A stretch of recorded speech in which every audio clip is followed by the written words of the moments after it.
আওয়ামী লীগ নিয়ে নতুন এক বিস্ফোরক তথ্য ফাঁস করেছেন স্বাধীন বাংলাদেশের প্রথম প্রধানমন্ত্রী তাজউদ্দিন আহমেদের ছেলে সোহেল তাজ।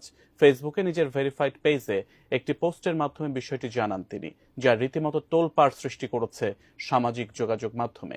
এছাড়া নিজের ওই পোস্টে এবার আমার পালা বলেও জানান তিনি। সোহেল তাজ কিসের পালা বোঝাতে চেয়েছেন নিজের পোস্টে, বিস্তারিত জানাচ্ছেন ইস্তিয়াক হোসেন।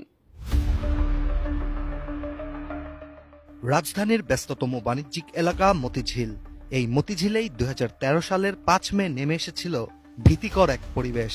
সে সময় মতিঝিলে বড় এক কর্মসূচির ঘোষণা দিয়েছিল হেফাজতে ইসলাম। ব্লগারদের বিরুদ্ধে ইসলাম ধর্ম নিয়ে কটূক্তি ও নারী নীতির বিরোধিতা করা সহ মোট ১৩ দফা দাবি তুলে ধরেই সংগঠনটি তাদের কর্মসূচির ঘোষণা দেয়। পরবর্তীতে সেদিন দিনভর চলে উত্তেজনা ও সহিংসতা পুরো মতিঝিল এলাকা জুড়ে, যা রাতে এক রণক্ষেত্রে পরিণত হয়। সে সময় দেশের ক্ষমতায় ছিল আওয়ামী লীগ। পরে অবশেষে তৎকালীন সরকার পুলিশ, র্যাব ও বিজিবি দিয়ে অভিযান চালিয়ে খালি করে শাপলা চত্বর।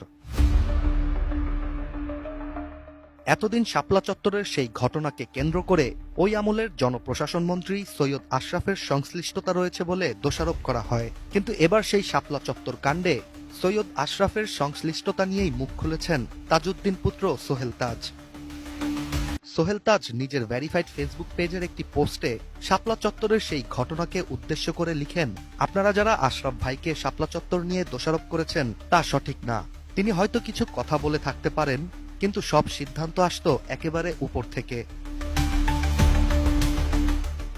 এছাড়া সোহেল তাজের দেয়া পোস্টের সবচেয়ে চাঞ্চল্যকর বিষয়টি হচ্ছে শিরোনামে তিনি লেখেন হাটে হাড়ি ভাঙ্গার প্রথম পর্ব, যা ইঙ্গিত করে আওয়ামী শাসনামলে ঘটা অনেক ঘটনার প্রকৃত বর্ণনা তিনি হয়তো আগামীতে দিবেন। আর পোস্টের শেষে তিনি এ বিষয়টি নিশ্চিত করেন, সিরিজ চলবে এখন আমার পালা বলে।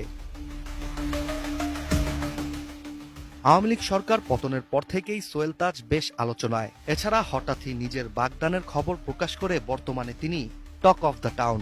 এসবের মাঝে তার এই পোস্ট নেটিজেনদের করে তুলেছে আরও আগ্রহী।